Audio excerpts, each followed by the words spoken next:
Here's what we're going to walk through today. We have some new staff, quite a significant number of new staff, and we certainly would like to welcome everyone to our learning community this morning. We will go through that digital icebreaker, something you're probably wondering, well, what the heck is that at this point in time? But stay tuned.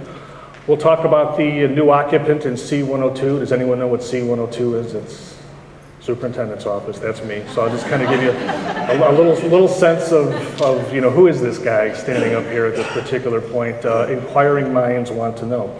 I'm dating myself with that. A little bit of background from my perspective, having been here for 8 weeks, in terms of where we are as a district and what I see as in terms of a district personality at this particular point in time.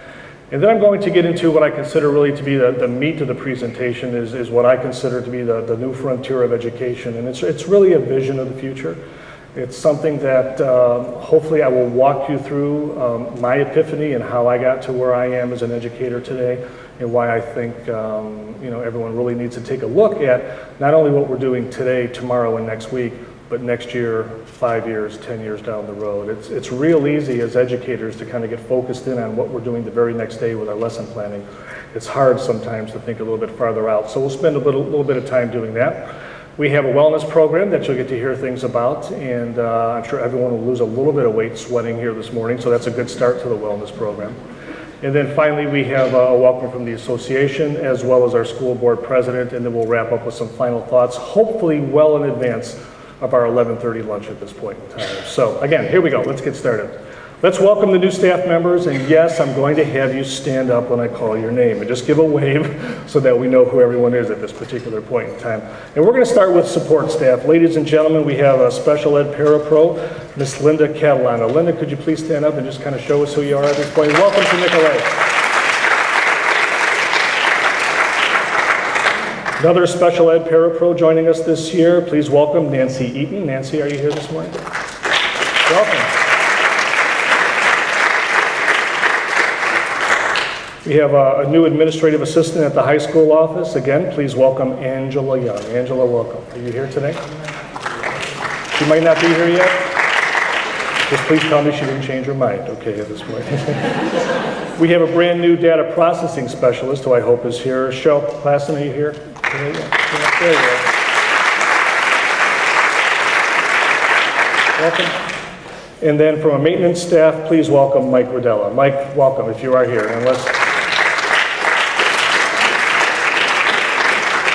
I'm going to have to talk, Brian, you're cracking the whip again on these people. Here we go.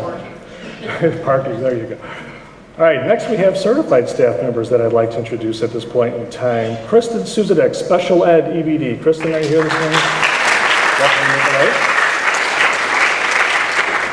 Special Ed CD teacher, Lori Shea. Lori, welcome to Nicolet. Not sure if she's here, but I hope she is. Our new social worker from CISA, Terry Lewis. Terry, are you here this morning? Nope, hasn't made it. Maybe she's stuck in traffic, you never know. Brand new science teacher, please welcome Mike Schrader. Mike, are you here?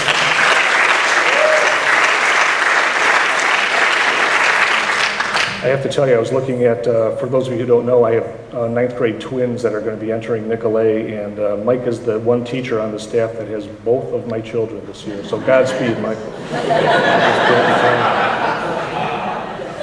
Another science teacher, please welcome Sarah Richter. Sarah, are you here?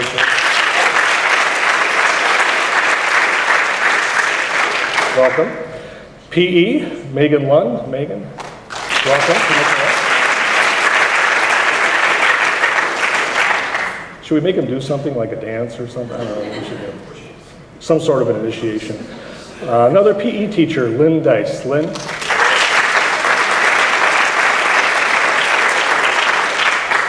In English, we have Jamie Domsky. Jamie?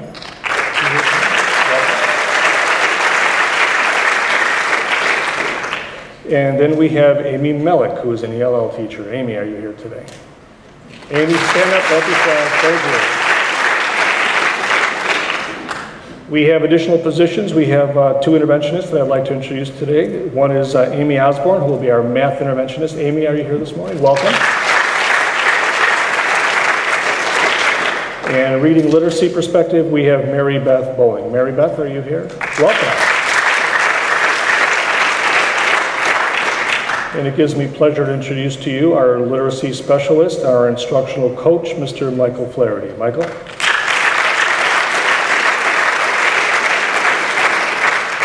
I like that. He's already sitting up front. All right.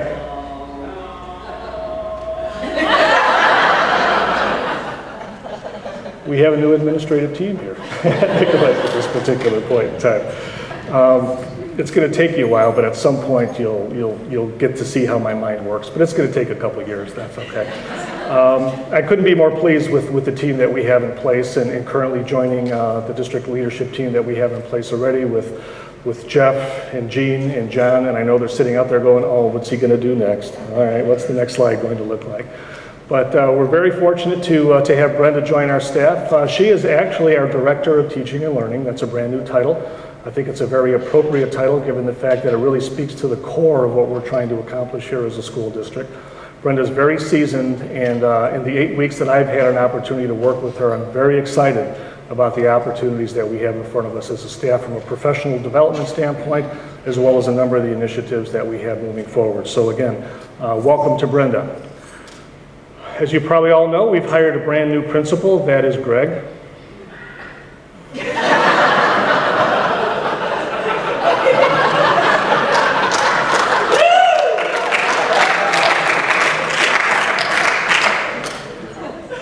I like Greg a lot. One of the things I really like about Greg is his sense of humor. He's a great guy. But seriously, Greg came to us, as with Brenda, with a very deep talent pool of applicants for an administrative position. And quickly, Greg rose to the very top of that applicant pool. And I couldn't be more pleased with the leadership that I've seen exhibited from him over the course of the last 6 weeks. And you all have the benefit of seeing that leadership over the course of the next few years at Nicolet. So please welcome Brenda and Greg, everybody. Thank you.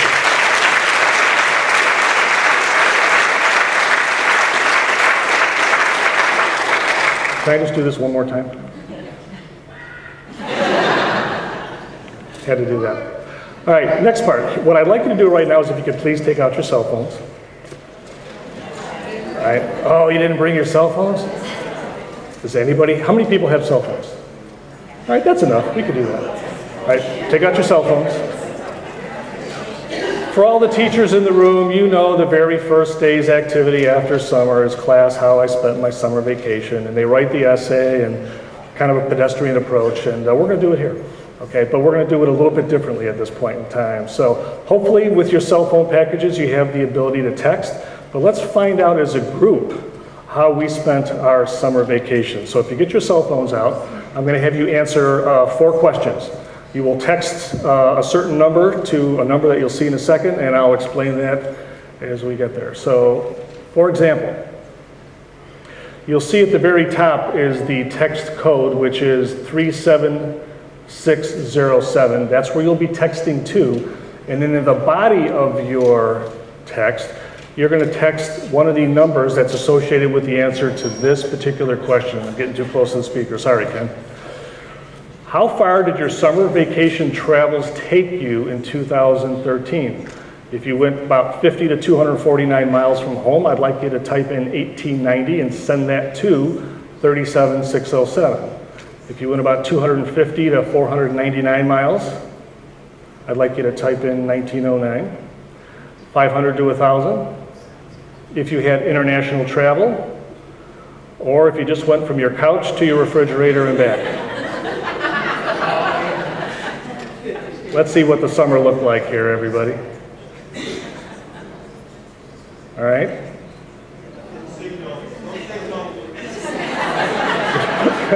What was that?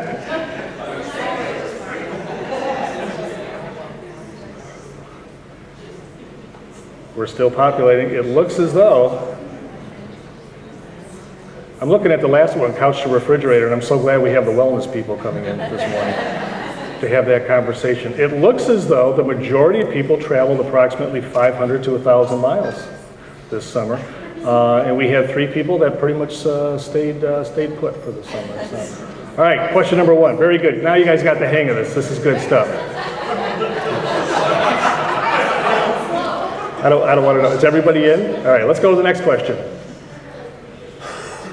Here we go. Which activity best describes your summer? And again, the code is 37607. If it's travel and leisure, 16176. If it's working around the house, there's your number. If it's family time, if it's professional enlightenment, or again, you just went from your couch to your refrigerator and back.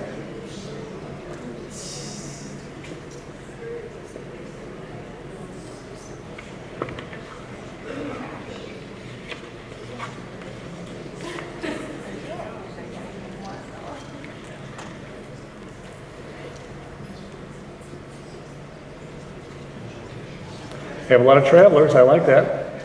A lot of family time. Now, there were 3 of you who just went to the couch and so 2 of you have dropped off the radar screen. I'm not sure what happened to you at this point in time. Professional enlightenment. All right, very good. So, most of us have connected with our family, and what you'll learn from my perspective moving forward is family always comes first. Granted, we're professional educators and we do our job and we do our job well, but from my perspective, family is always number one, and it's good to see how much everyone else is enjoying their family this past summer. Next question. Which summer news story most captured your attention? The royal baby, the NSA Snowden leaks, the unrest in Egypt, the Ryan Braun suspension, or the Kardashian West baby updates?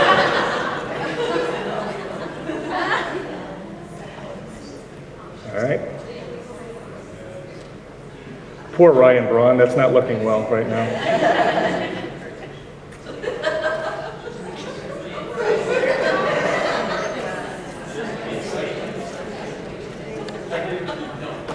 All right, anyone willing to admit to the Kardashian West baby updates?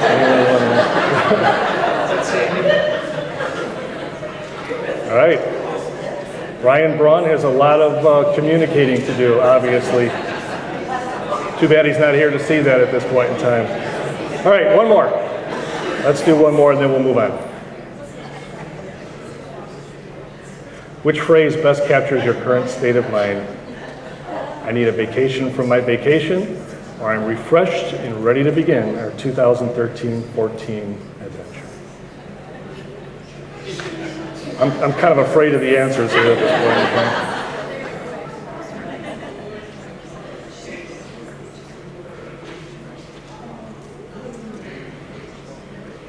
I'm so glad I didn't ask this question 2 hours from now. I would have been a little worried about that. All right, everybody's in. I noticed the number of people responding has dropped off, so something's going on out there that I need to know about at this point in time. But certainly, the first day back sometimes feels as though it's hard to shake out the cobwebs and get in the groove. But I promise you that we're going to have a great 2013-14 school year, and I commend you for your efforts at rest and relaxation this summer. I would be remiss if I didn't offer my thanks and congratulations to Greg Slade, who helped me work through this particular piece. So Greg, thank you so much.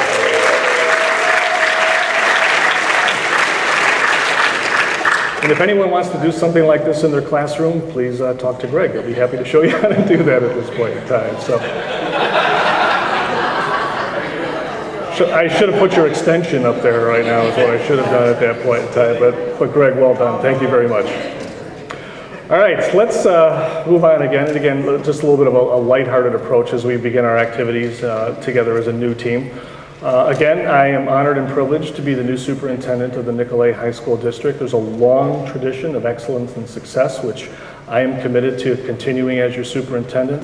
A couple things you'll need to learn about me, but that stuff takes time because I truly believe that actions speak louder than words. And as our interactions unfold in the coming years, we'll see that we're on the same page. We're focused on student achievement, but we're going to get there as a team. This, as I've said to a couple groups over the course of the summer, this is not Bob's excellent adventure. This is a process that we're all going to engage in at various levels of the organization and move this organization in a progressive way deep into the 21st century. And I'm very excited about the challenges that we have ahead of us, knowing that there's opportunities for success that we can build upon moving forward. So on the personal side, a number of you took advantage of the opportunity to come to the family homestead and meet some of my children. And I can actually hear that. But yeah, we have our own little bunch at the Kobylski household at this point in time. And as I said before, family is very important to me. I invited you into my family, and unfortunately, I'm like Cousin Eddie getting invited into your family right now. So you're just going to have to manage that. But you know, I'm very proud of my family. Paul and I have 6 wonderful children, 4 of which are in the process of either graduated from college or have in the process of finishing up. So we couldn't be more happy about our kids. And again, Mike, the twins, that's what they look like right now. Okay, so if you see them in your science class, beware. On the personal side, just to kind of give you a sense of who I am, I've always liked to pattern myself off of you know, characters that people would maybe know or remember. And I do have a bit of an adventurous spirit to me, but I perhaps think too highly of that at this particular point in time. You know, I'll do things just for the sake of doing things and get a little adventurous about that. So just know that that's going to be coming. But having said that, I do have another side to me that I can dress up when I need to. And you know, if it's a wedding or something like that, I could throw on the shirt and tie. These happen, don't you love the music?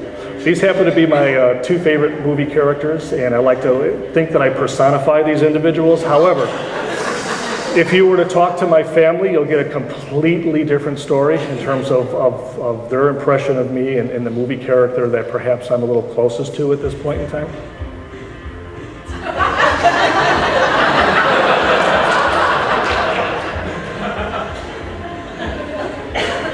Yep. I'll tell you, I didn't look like that until I had children. That's how that played out. So, actually, a true story that I could tell you is when before we moved to Wisconsin, my wife Paul and I and the kids, we rehabbed an old Victorian home in Lamont, Illinois. It was a very large home. It was a home that was originally owned by Singer sewing machine owner. And what we did is we completely rehabbed it, and I did the Clark Griswold thing. I just went nuts with the Christmas lights and just loaded up the house. And one night my father-in-law called me and he said, I just want you to know I went out to dinner with someone in a town next door, and they said, you know, yes, we're heading into Lamont, and we heard that there's this house there that's just loaded with Christmas lights, and we have to take a look at it. And my father-in-law was too embarrassed to tell him it was my house. So yes, I definitely have the Clark Griswold in me, and you'll just have to bear with me from time to time at this point.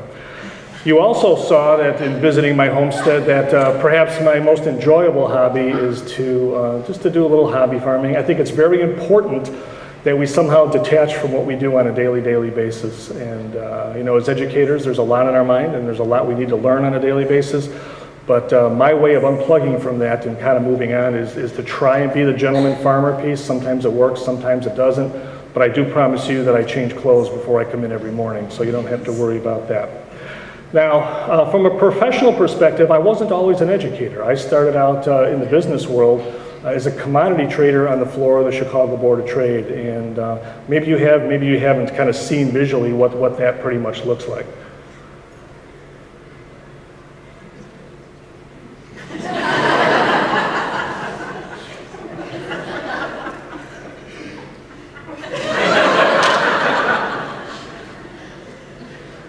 Yep, that was me, 12 years of that at that particular point in time. But interesting twist to that story of that aspect of my professional career.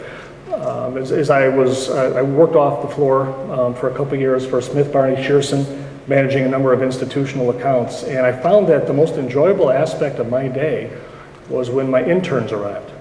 And these college students would come just sponges wanting to learn the business and how it operated. And I realized that was the most enjoyable part of my day, perhaps that I need to do something a little bit differently. And I was very fortunate to have a productive career, which allowed me the opportunity to change careers. And again, you know, kind of a tale of 2 careers sort of a piece. But the Board of Trade experience was very valuable to me. One of the things that I took from my business background that I still think from a leadership perspective affects me today is my sense of urgency and my lack of patience. So I'm going to ask you to bear with me with that from time to time. I'm used to a business model where we just kind of make decisions and run with it. One of the things I know in education is we spend a little bit of time chatting about some things before we actually move in any particular direction, but you'll have to bear with me because I tend to be one of those, all right, let's get going. Let's try this. Let's see how this goes. So if you were to come to me and say, Bob, I'm trying a brand new lesson tomorrow, or I have a new unit that I'm looking at, could you come over and take a look? Love that sort of stuff. Let's give it a try. If it doesn't work, we'll move on to something else, because I think you would all agree that a lot of our learning takes place from failure. And when we do something that just doesn't quite work out right, we tend to learn from that experience and get better. So in action orientation, we're going to do things here, and we're going to try things, and we're going to experiment, and we're going to be inventive. Leaving the Board of Trade, I became a teacher in the Chicago public school system, and I had the very fortunate experience of teaching on 35th and King Drive, which was about 4 blocks away from Kobylski Park. So whenever the Sox hit a home run, I could hear the exploding scoreboard, which wasn't very often, by the way. But I had that opportunity. 99.5% of the students in that school were of poverty. And the one thing I learned from that experience is that all children can learn, given the right circumstances and given the right structures. And I learned as an educator, my job was to provide those circumstances and provide that structure. So that's kind of the professional side, just to get a little serious for a moment there. Now let's talk about some of the things that are going on in there. First of all, any questions about me, or are you just ready to run for the hills at this particular point in time? So let's talk a little bit about, and again, these are my perceptions, just kind of my thoughts. And again, they're developing, they're not set in stone at this particular point in time. We do have a number of state and national initiatives, which you'll hear about as kind of the big three. We're fully invested in all three of these. For example, the Common Core, we're jumping in with both feet into the pool, into the deep end on that one. We're not turning back. I know you're starting to hear some political chatter out there regarding pushback on the Common Core, but we're not moving off the center on this piece. And Brenda and Greg will do a very nice job over the course of the next 2 days introducing you into the processes that we will engage into as we implement and onboard the Common Core. Educator effectiveness, had a very nice meeting 2 weeks ago with the educator effectiveness team, which includes some teachers in the room here. Please keep in mind that the classroom, that's where the rubber hits the road, and whatever we can do to improve the level of teaching, improve the delivery of instruction, that's what this is designed to do. It's not designed to be a gotcha game like it was in the old days, and you have my word on that moving forward, and you'll see that in action. And then obviously we're getting ready for a new statewide assessment that is going to look dramatically different than what we're used to, and we're going to have to prepare and get our students ready for the new world ahead of them. Now I talked a little bit, I will talk a little bit about the district's personality. I'll have this conversation with the Board of Education also a little bit later this evening, but just a couple of quick observations on my part that I would like to share with you before we get on to something of more substance. I'm hearing a lot of this. If it isn't broken, don't fix it at this point in time, and I get that. There's been a great deal of success here at Nicolet, and that success is a foundation for all of our future success. However, there's a humorist from the 20th century by the name of Will Rogers. He once said that even if you're on the right track, you'll still get run over if you just sit there. So yes, we are on the right track. There's not a lot of things that we need to really dramatically change around here, but we really need to embrace the concept of continuous improvement and being that progressive district and moving forward with the new challenges that are ahead of us. And not just simply rely on our legacy and our history of success. We have to keep moving forward. And I'll talk a little bit more about that in a few minutes. We're very fortunate as a learning community to have very high expectations here for our students. And it's very important that we develop high expectations for every single student. I've learned in a couple of my previous stops in my educational career that if you don't have high expectations for every student, and you allow some of those excuses to creep in, excuses such as, Johnny's not motivated, or when Janie gets home, mom and dad are working and she doesn't do her homework, those that are out of our control. A lot of things are in our control during the day, and we can't allow some of those excuses and some of those outlier conversations to move us off of the fundamental notion that all children can learn and they can all achieve moving forward. We have a lot of capacity here at Nicolet, and I'm just not talking about the size of the building. I'm talking about institutional capacity. We have a learning community that's committed to education, is willing to fund education, but the bottom line is we're in the people business, and the opportunity that I've had to work with you just in the short 8-week period of time, I couldn't be more excited for what the future holds for Nicolet, because we have quality individuals on board. Our goal is to attract and retain the best of the best, and as I'm looking out here right now, we have the best of the best. So that capacity we need to continue to tap into. I will say, however, emphasizing however, that there's so much going on in education. We talked a little bit about the state and national initiatives. We have a lot going on here as a school. And I'm not just talking about some of the very high-profile programs that we have, but there's quite a bit on our plate that we have to manage. Our job over the course of the next few days and weeks and months is to take all of these initiatives, whether they're state initiatives, whether they're school programs, resource period, AESC, all those other pieces, PBIS.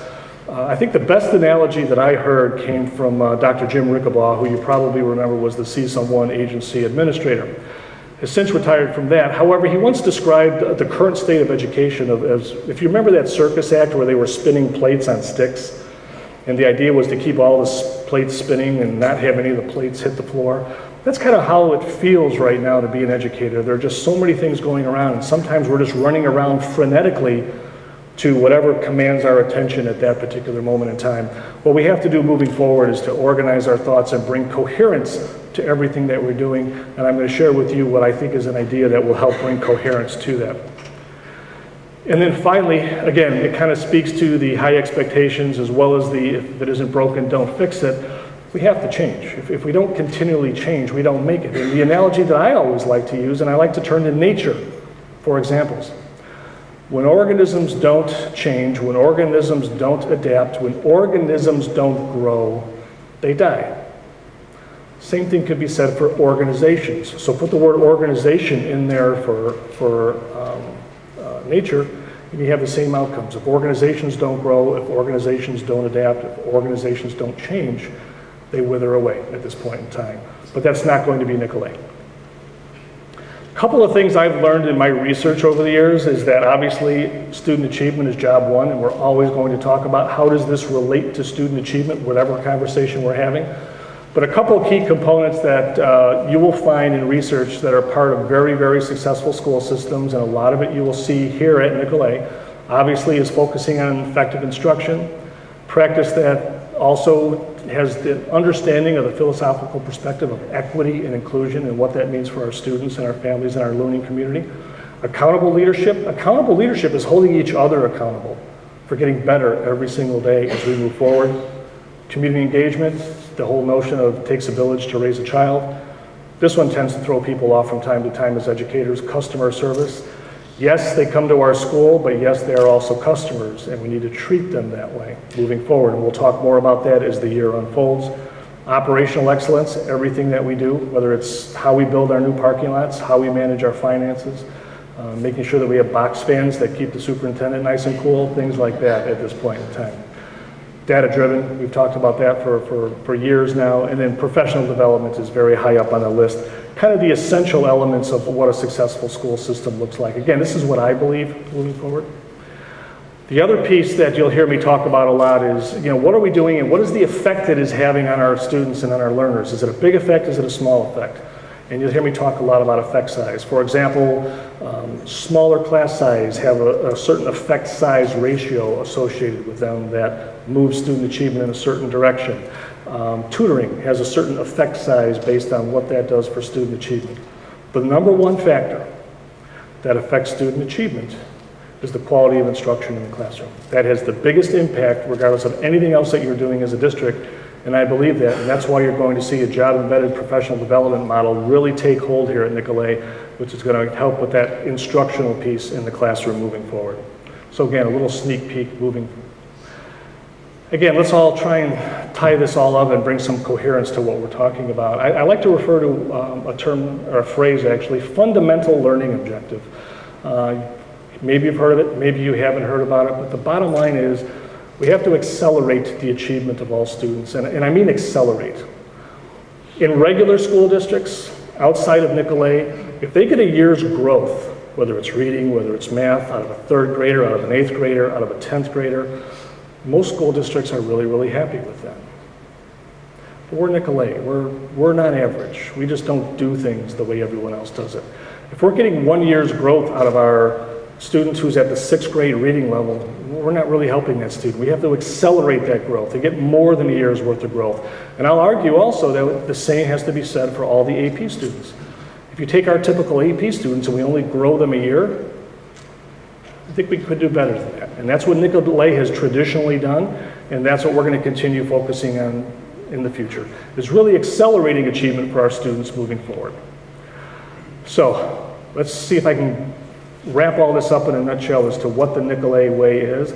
Knowing that short-term memory can only handle about 5 to 7 bits of information before it has the ability to shift that into long-term memory. So I'm just going to give you 2 pieces that I want you to remember from this part of the presentation. The Nicolet way is we're progressive. Everything we do is going to be progressive and cutting edge, whether it's how we operate our finances to how we instruct and deliver instruction here as a school district. A few years from now, people are going to be knocking down our doors saying, we want to come in and see how you guys are doing this because your results are absolutely amazing. And then finally, everything that we do, all these little progressive pieces, have to focus in on what I'll refer to again and again and again is that fundamental learning objective, which again is to accelerate the achievement of all students. So I tried to think of a way to get you to remember this, and going back to my teaching days, and I was kind of thinking of that progressive piece and the acronym for fundamental learning objective, and this is the best I could come up with at this particular point in time. So there we go. That's kind of the, Bob's whirlwind tour of perspective of Nicolet's personality moving forward, and I appreciate your patience on that one. So as a summary, we'll talk in more depth over the course of the next coming days. Today was meant as an appetizer just to kind of give you a taste of where we're going and what direction this district is moving into the future. So thank you for your attention on that. Now we're going to transition into a completely different PowerPoint, which is more future oriented. I'm going to ask Greg to make that transition right now, but while he's doing that, if you could all please just stand up. Thank you, very good. And I have a question for you, and all the science teachers in the room, you're not allowed to answer. Okay, sure. Besides the heart, which muscle in your body is most efficient at pumping blood? Who knows the answer? Who wants the gold star of the day? Circulating blood, besides the heart. Anyone know? All right, science teachers, you want to jump in? What? Nope. Most efficient at pumping blood, not utilizing blood. No. Muscle. I'll give you a hint, it's a muscle. All right, I got you all stumped at this point in time. It's your calf muscles. Your calf muscles are, who had that? We had a winner over there? We got that. Very good. All right, gold star for the day for you at this point in time. So with that said, you've been sitting for a little while now. I would like all of you to do 10 calf raises in the next 10 seconds. Ready? 1, 2, there you go. 3, 4, 5, 6, 7, 8, 9, 10. So if your students are starting to look a little lethargic, stand up, have them do calf raises, pump that blood back into the brain, and let's get going again. So all right, have a seat and let's look to the future.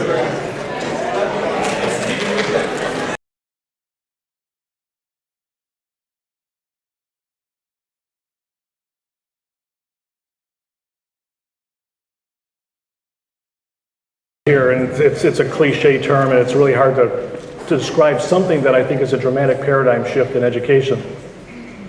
But before I do that, I have some special thanks that I'd like to get out there. One is, 2 people that I think have had a profound impact on what I believe as an educator and what is important to me, and it has driven a lot of the decision making from my perspective, not only as a teacher, but from a leadership perspective. And the first is Daniel Pink, and really laid out a nice, concise, coherent argument for how our world is changing, where we're going from left brain thinking, which is more factual based, to more right brain type thinking. And what does that mean for our economy? What does that mean for learning and students? And if you haven't read this, how many of you read Daniel Pink, by the way? Is that, we might have to do a book study on that one then at this point in time, but you'll like this, so we'll dig into that a little bit deeper. And then a few years ago, I had the pleasure of attending a presentation from Dr. Scott McLeod. At the time, he was a professor at the University of Iowa, but he laid out in my mind what I thought was the most powerful argument for how the world was changing and what that change meant for school systems. And Scott was kind enough to help me in Menasha previously before I came here, as well as with our one-to-one initiative from a digital perspective, but really helped me and my learning community back there really understand what education is going to look like moving forward.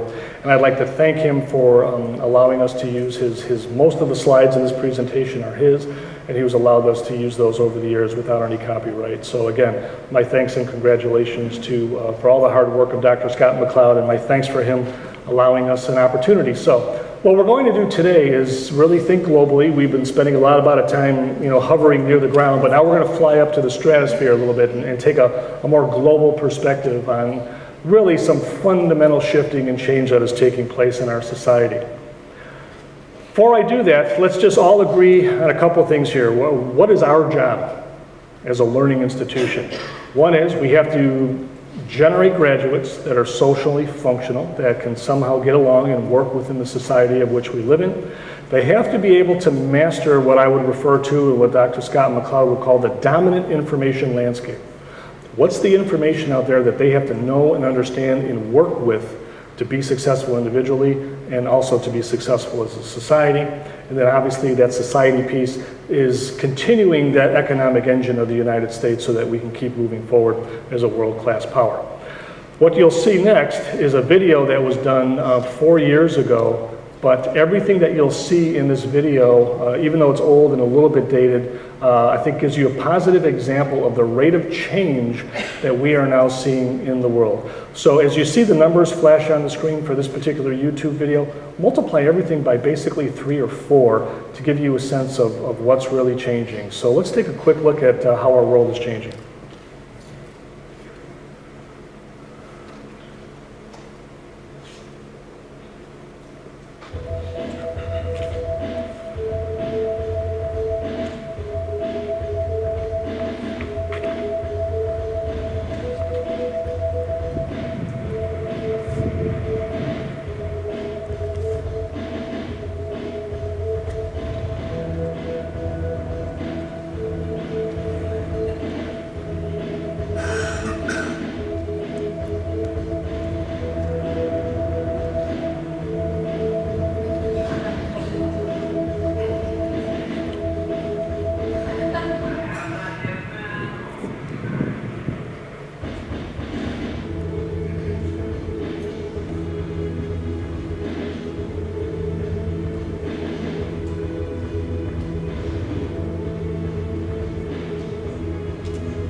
Okay, I realize I'm kind of preaching to the choir at this point in time. You get this, but let me take you on a journey in terms of how this dramatic change in our life is really having an effect and an impact on education and how we have to think about things moving forward. So I'm stating the obvious when I tell you that everything is moving to the web. Yes, really, everything is moving to the web. For example, we've all purchased, books at Amazon.com or whatever the case is, and when it comes to holiday shopping, we're getting pretty adept at going online and making some of those relatively innocuous purchases. But what we're starting to see in society is that some of the more hands-on purchases are becoming more and more prevalent. For example, eBay Motors now sells tens of thousands of cars each year on the internet. Now I'm dating myself, I remember the phrase, you kind of go to the car dealer and kick the tires. Well, people aren't kicking the tires anymore. They might be kicking their cell phone or the computer, but they're actually purchasing cars from the internet without actually seeing it and physically touching.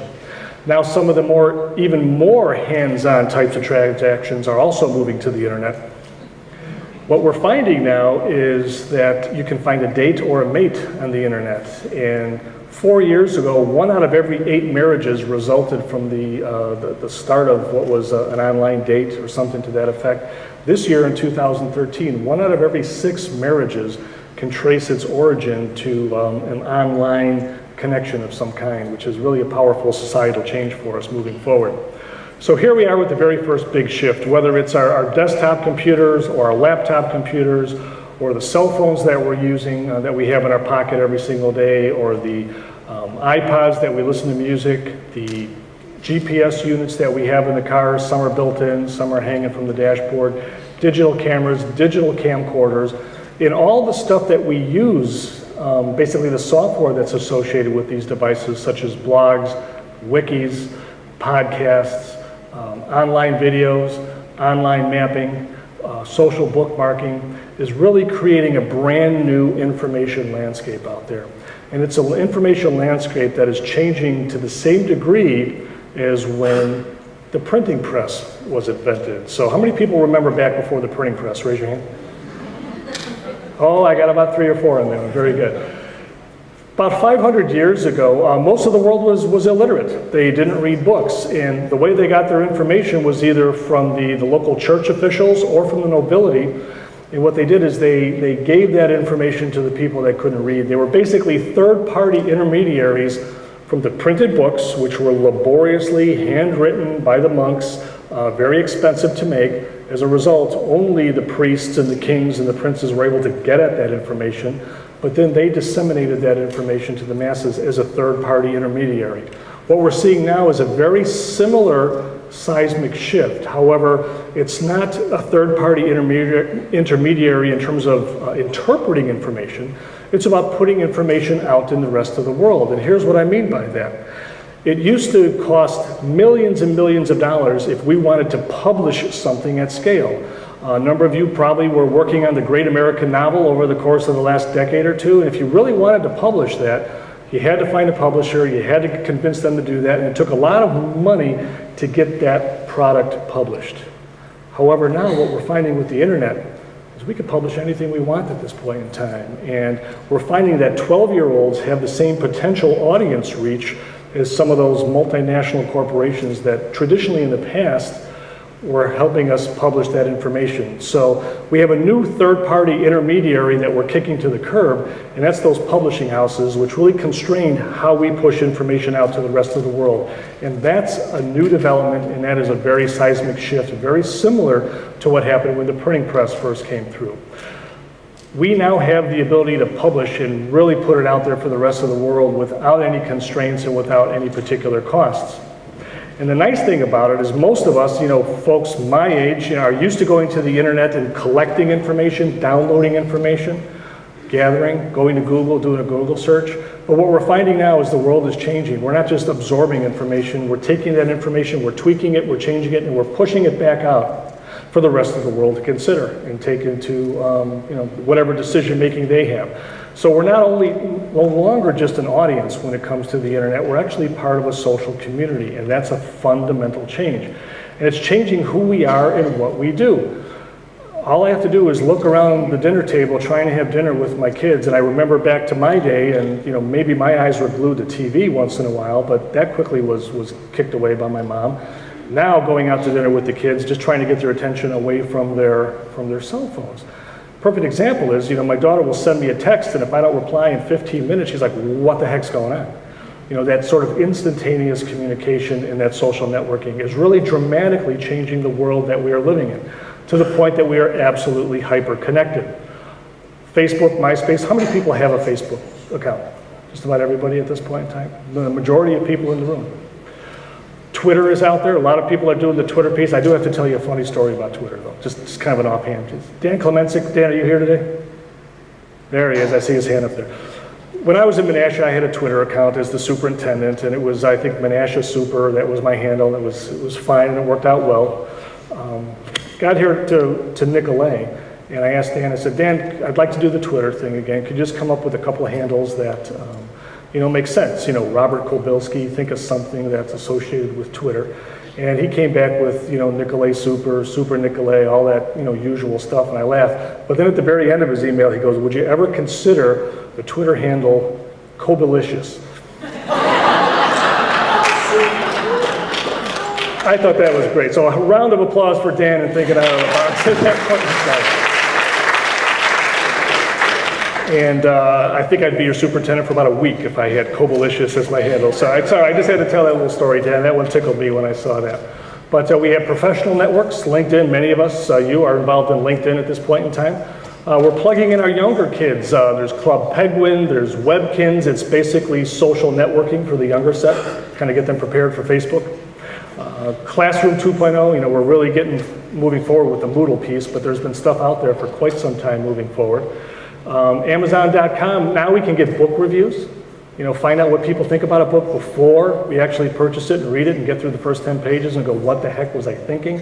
There's more availability to do that. Same thing with trips. Before you stay in a hotel, you might want to take a look and say, hey, what are other people's experience? What has their experience been at this hotel before I get there? Even movies. In my day, if I decided to see a movie is when Siskel and Ebert gave it 2 thumbs up. That was 2 people. If it was 2 thumbs up, I probably went to see the movie. If it was 2 thumbs down, I probably didn't go see the movie. Now I can go online and 5,000 or 10,000 people are going to give their opinion, and if 10,000 people like that movie, it's probably going to be a good movie that I'll take myself or my family to go see. That's changing how we operate. And the nice thing and the funny thing about all of that is we're doing all of these things right now, whether it's buying cars, connecting socially, getting recommendations, we're all doing it from a device that is essentially that big. And again, if you think of the internet like I used to think of the internet, which is do the Google search and get your information and print it out and have it ready to go, you're missing the best part, because it's not about looking stuff up. It's about interacting with the social world around us and being a part of that global conversation. Here's what I'd like you to do with your partner for 3 minutes. How well connected are you to this new social, global, technological Web 2.0 revolution? Share that with your partner. And if you're not part of it at this point in time, if you're not on Facebook, tell them why not. So 3 minutes, talk amongst yourselves, please. Clearly things are changing rapidly, and that's not something you have to take my word on. You can just kind of think of your life over the course of the last 10 years and how it's changed.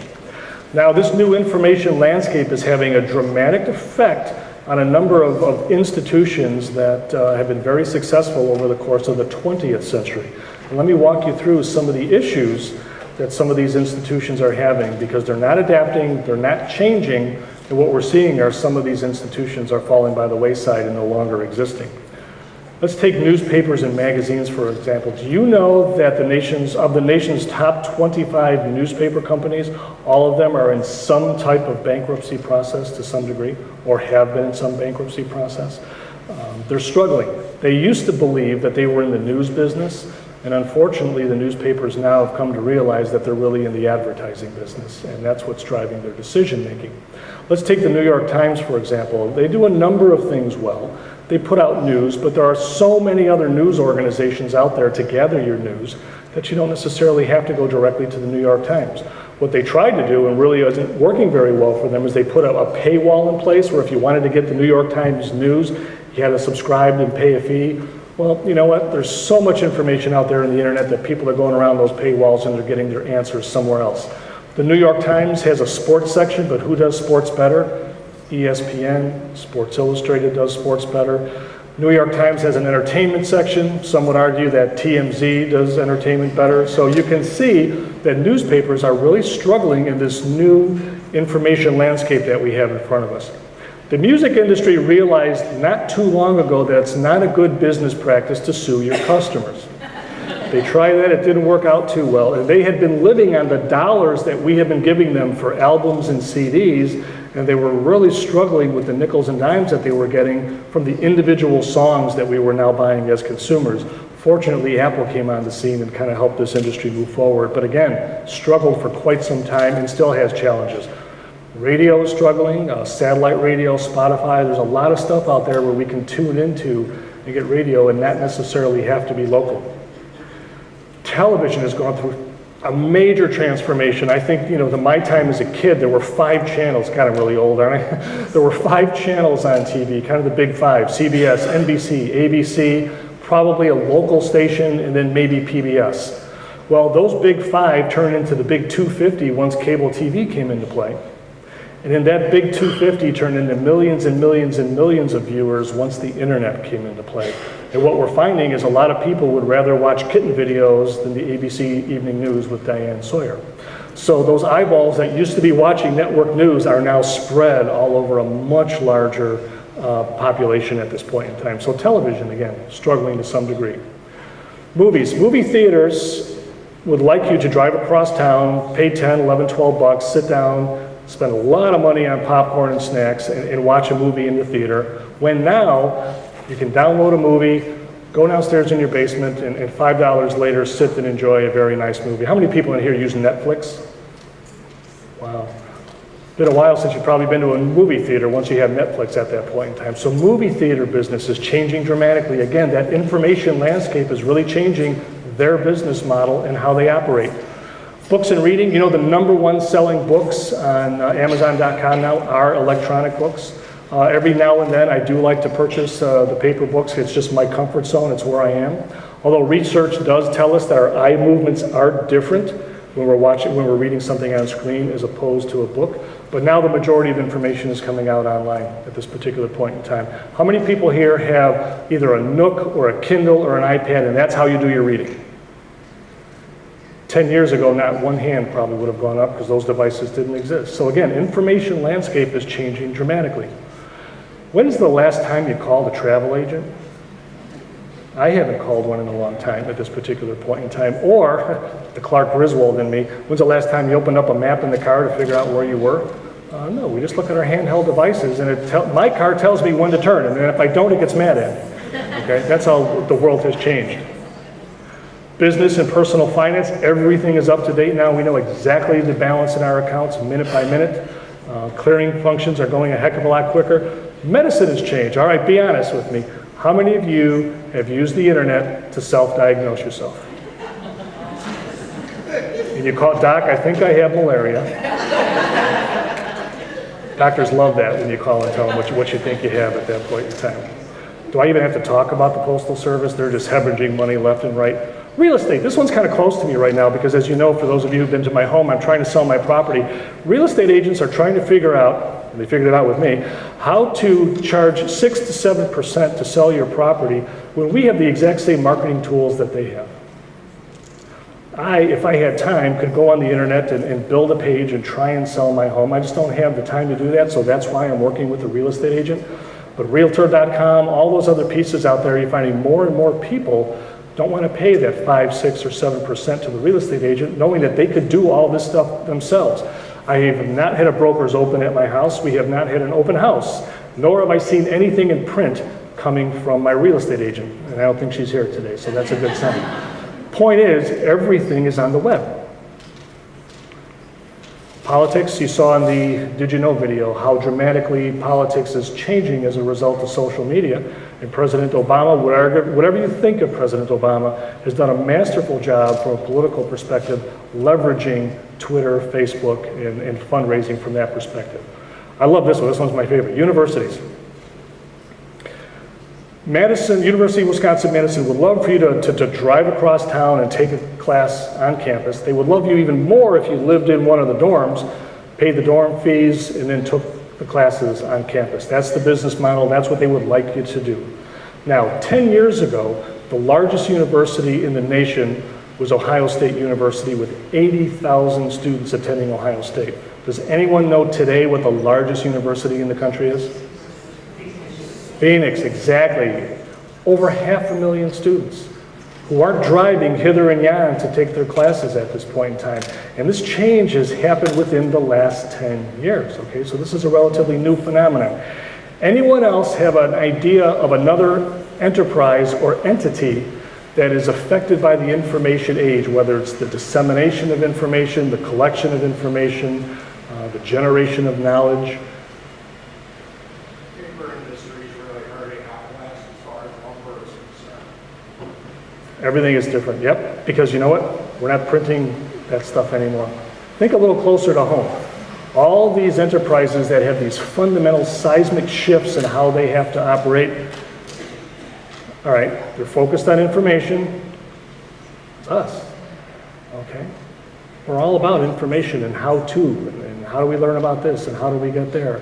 And if we think we're immune from all those fundamental changes that are taking place in that information landscape, we're kidding ourselves at this particular point in time. If we don't change and adapt and manage how we grow as an organization, we're going to have very similar trouble to all those other organizations that I just laid out for you moving forward. I thought that was a chainsaw. I got nervous for a second. We're going to pause for a second. The first question I asked was a personal question to you in terms of how well connected you were to this new information landscape. My question to you now is, how effective are we as a learning organization with regard to helping our students engage in this new information landscape? How are we doing as a school? That's what I'd like you to talk about for 3 minutes with your partner. Let's move on. Obviously, our information landscape is changing dramatically. That is the first shift that we're going to talk about. The next shift that we're going to talk about is more economic in nature. Let's take a look at this slide. And there are a number of authors out there that really start to describe what is happening with particularly the American economy and what types of jobs and functions are taking place in the direction of that change at this point in time. Here's what we're learning. We're learning, for example, that non-location dependent manual labor. Now, what do I mean by non-location dependent? Location dependent are your plumbers, your electricians, you know, your pipe bust, you call someone, it's manual labor, they come to your house, you need someone close by. That's location dependent manual labor. However, there's non-location dependent, which is our typical factories that make a whole host of products out there that aren't necessarily tied to particular communities. That's why you see cities and states like Illinois and Wisconsin fighting over industries and companies that manufacture products. What we're finding is that non-location dependent labor, the percentage of that labor and the growth of that labor in terms of the labor force itself has been steadily going down since 1960, and that trend is continuing. In addition to the manual labor piece, the cognitive work, the thinking type work that isn't necessarily involved in using your hands or your body to get things done, the routine cognitive work is now also taking a dip down. And the routine cognitive work could be something as simple as someone taking your order on the phone for something you'd like to buy, t-shirts or whatever the case is. Or, believe it or not, routine cognitive work could be accounting. Anything that has an algorithm associated with it, typically we're starting to see that routine cognitive work starting to disappear, and the number of jobs available for that are going down. But what is increasing in our economy is that abstract thought, that non-routine cognitive work is going away, the manual labor is going away, the creative work is really starting to come in place. And what does that look like? What is abstract work? It's critical thinking, it's problem solving, it's media fluency, it's entrepreneurialism, it's curiosity. So all the stuff that's that abstract stuff that's growing in our economy, where all the jobs are, the skill sets that are necessary to be successful in that abstract area are these skill sets that you see in front of you here today. Things that we need to focus on as an educational institution moving forward. Another type of chart, Richard Florida basically put together very similar information. You can see the agricultural industry with the green line. Since the 1900s, that's not really the place to be in terms of growth industry and getting into that particular industry. We see working, again, tailing down. But where is all the growth? It's really in a little bit in the service piece. However, that creative class. What do I mean by creative also? All those apps that you have on your iPhone or your Droid, those are really creative new things that are part of that new paradigm that we're talking about here at this point in time. This graph bar chart just basically says the same thing, showing how agriculture is decreasing, but the percentage of creative jobs, and that's where all the growth is in our economy moving forward, and that's something that we have to understand and realize. Very similar, a little bit more succinct. This could apply to any state in the country.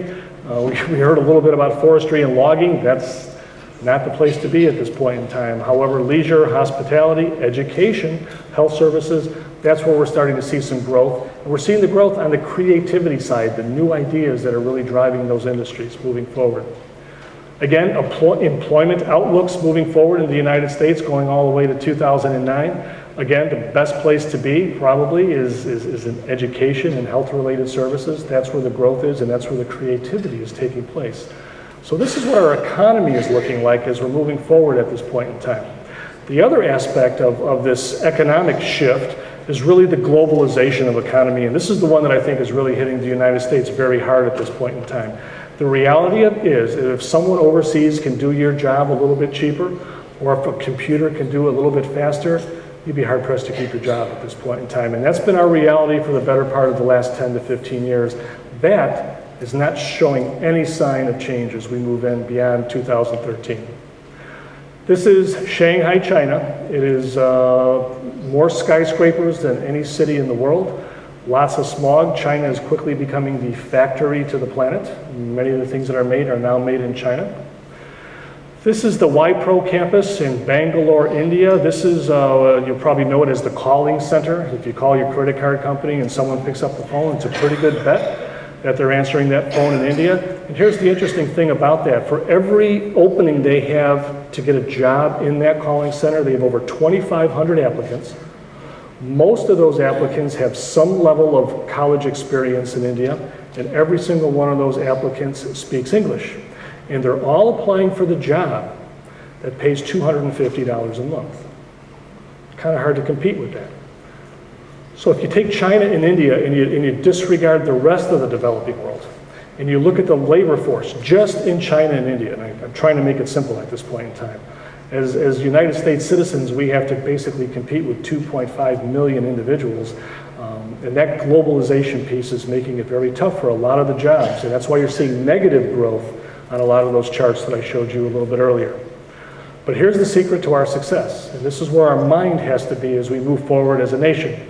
There was a study done that basically said if things go well over the course of the next 10 years, this is what our American economy should look like, and this is what will allow us to be successful. Again, the routine work done by people on the bottom, that will be done in less developed countries. The routine work that's done by machines, again, anything with an algorithm can be done by a machine, that's going to be done somewhere else, most likely less developed countries. Where is the work in the United States? Again, it's that creative type work. It's research, it's development, it's design. And again, it could be an app, it could be a new piece of medical equipment. It's that higher order creative thinking, that right brain type thinking that Daniel Pink talked about when I mentioned him in our introduction moving forward. So again, this is, if all goes well, in the United States moving forward. So again, I would like you to turn to your partners. How well do you think our community understands this global dilemma that we have, and how well do we as a learning community understand this fundamental problem? And just talk about this for about 2 minutes, please. What we've gone through so far is we've really talked about two big shifts. We've talked about a dramatic shift in the information landscape that is out there and how our world is changing from the information perspective.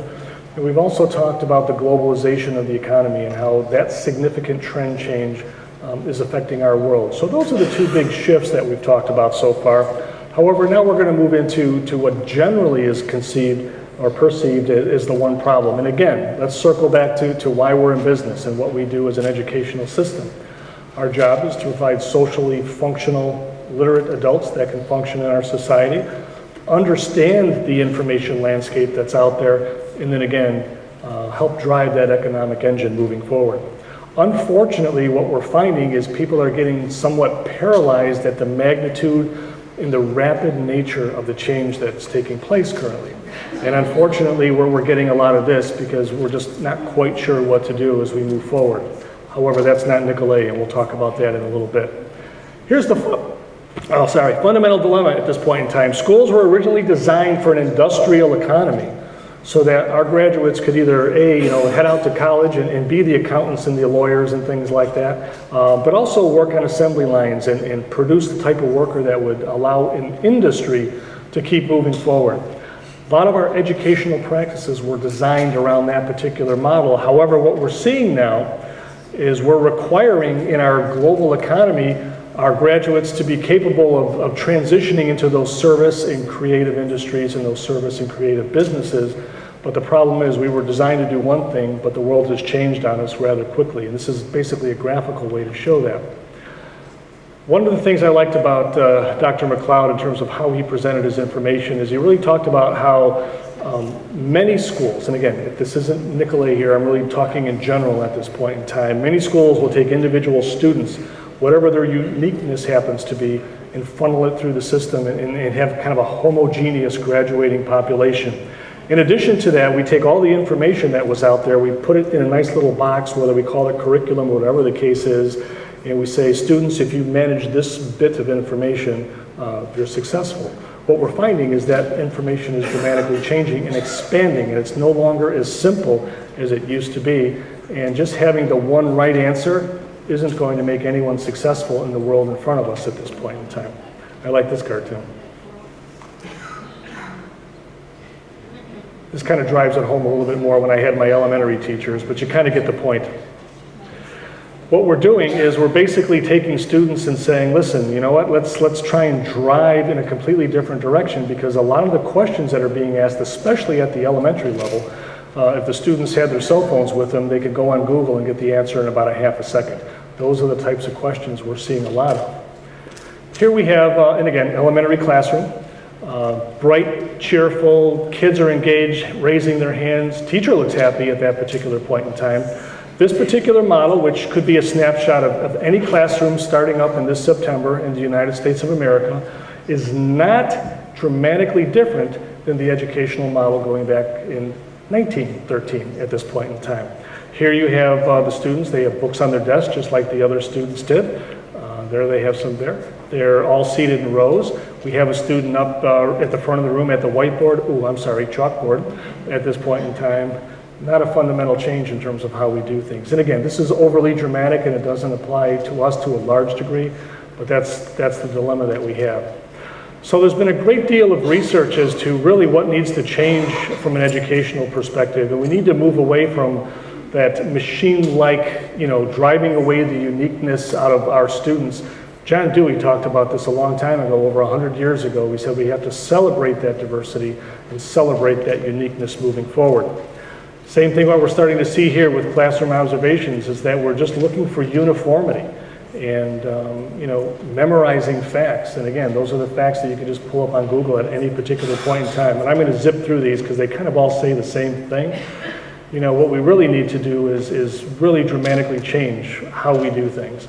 We had 1,000 classroom observations, and what they're finding is that the majority of the work is at the factual and procedural level. Okay, lower level Bloom taxonomy type stuff is what we're seeing, which really worked great when we were working in an industrial society at this point in time.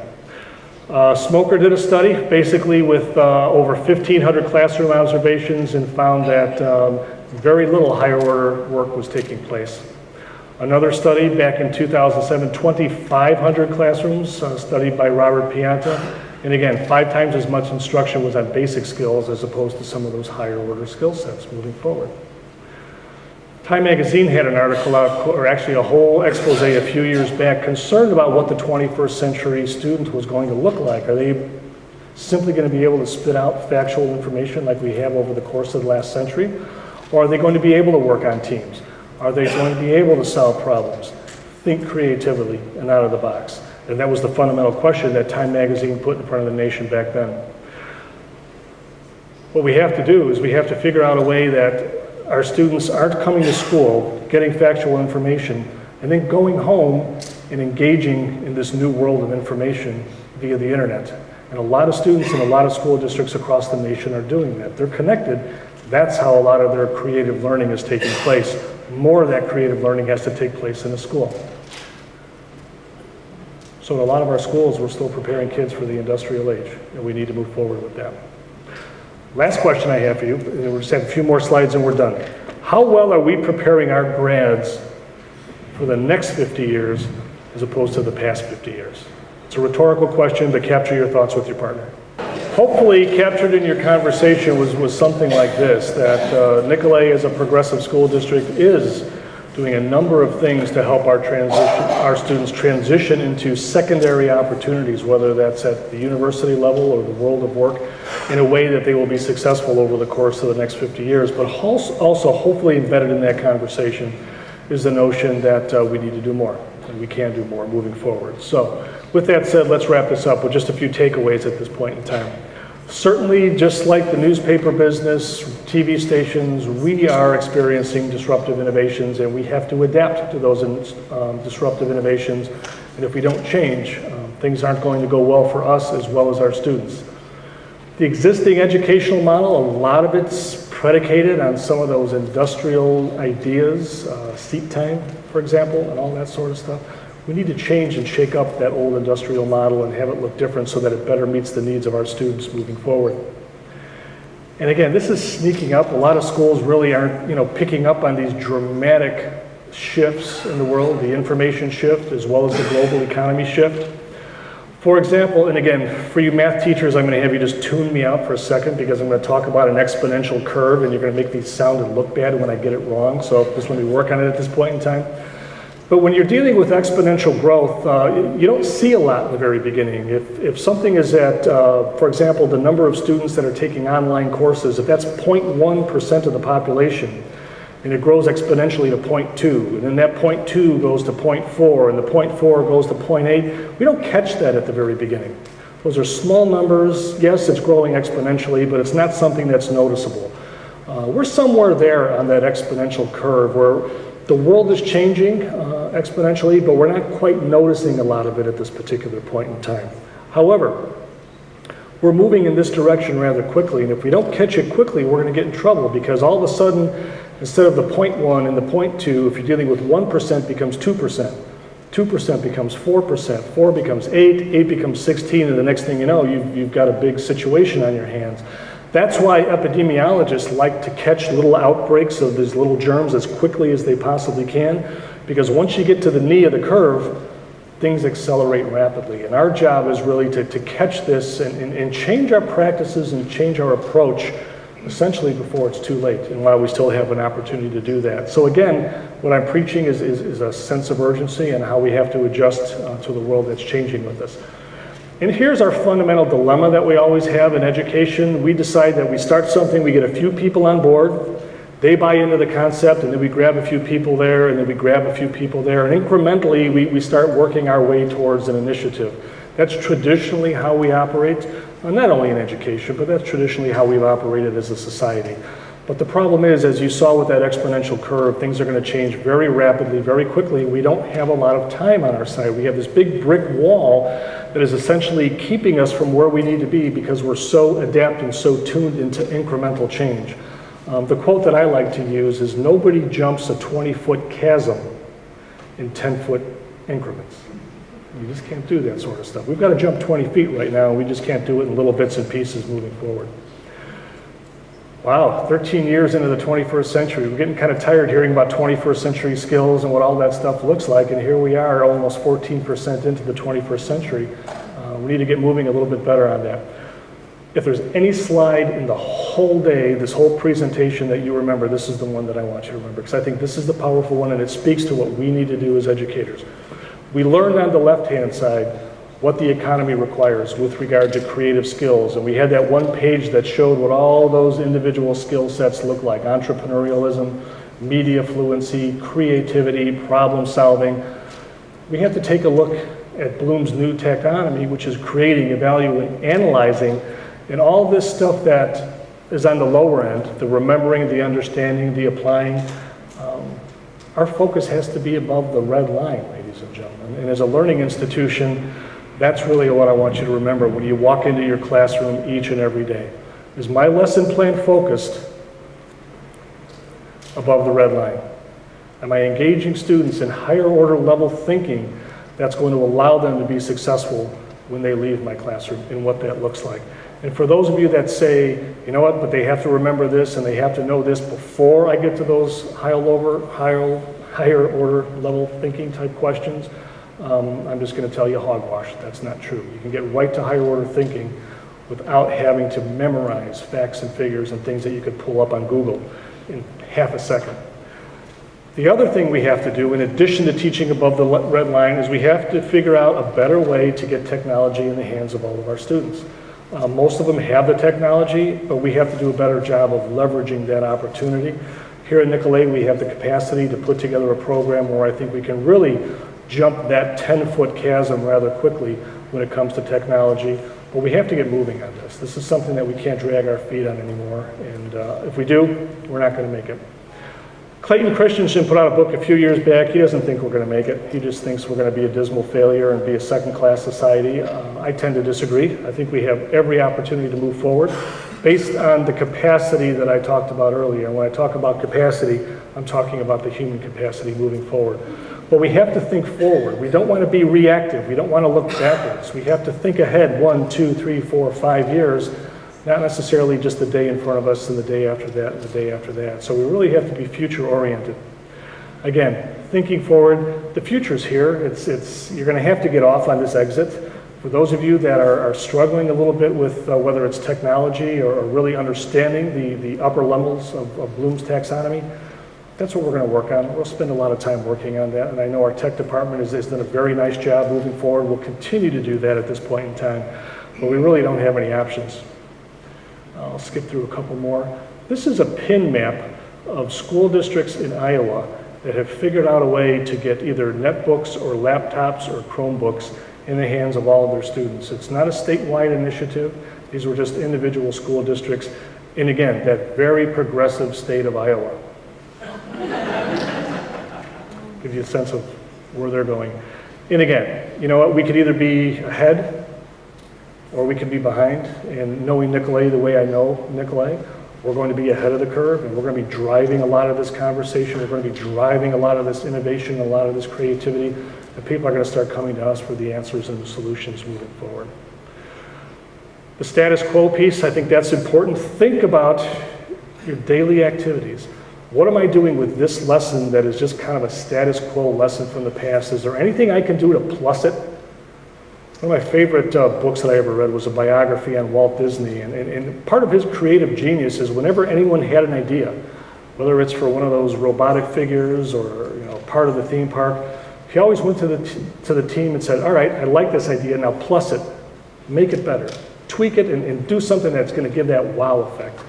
So it's really important that you look at your lesson plans on an ongoing basis when you start the school year and say, all right, let's plus these lesson plans. What can we do that gets us above the red line and that also gets us engaged in sharing data, sharing information with the rest of the world using our computers and all other devices that we have, which could include cell phones.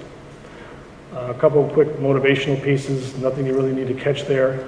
But again, these are the two fundamental pieces that I want you to take out of this initiative. Again, we have to get above that red line, spend most of our time on the higher end of Bloom's taxonomy, and then figuring out a way where we can connect to the rest of the world from a digital perspective and be part of that community as opposed to just being the audience that we were in years past. Now, I know what a lot of you are thinking as we're moving forward. I get the red line stuff. It's been around for a long time. But again, we're going to spend a lot of time talking about that moving forward. The other pieces, again, there's the red line video. I don't want to get too much into that, but that's the slide that I want kind of burned into your mind, as well as that picture of flow that I showed you a little bit earlier at that point in time. So again, the going digital piece, I think that's something we just simply have to do, and we have to be a little bit more aggressive in terms of what that means. So as I'm wrapping things up, I know what you're thinking at this point. You're like, oh my gosh, we've got Common Core, educator effectiveness, resource periods, PBIS, there's a lot of stuff going on. How are we going to get through all this sort of stuff? How are we going to do this?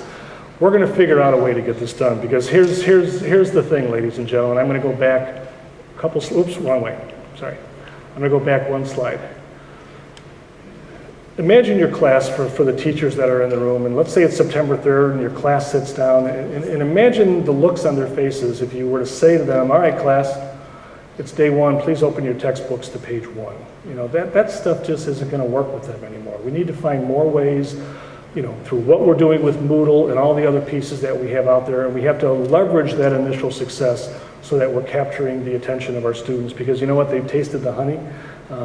They're on these devices all the time, and that's where their imagination is, that's where their energy is, and we have to capture that moving forward. So again, next steps, there's a lot to do, but we're going to figure out how to do this. And what I want to emphasize is this isn't an initiative, it's just a mindset shift. We just have to think a little bit differently about instructional delivery, what that looks like, but we have to have an understanding first and foremost of how our world is changing as we're moving forward. So, future's coming, it's here, got to get there. There's no options at this particular point in time. I would take questions now, but I know you're hot and you're tired and you need a little bit of break, but we'll talk about this a little bit more in the coming days.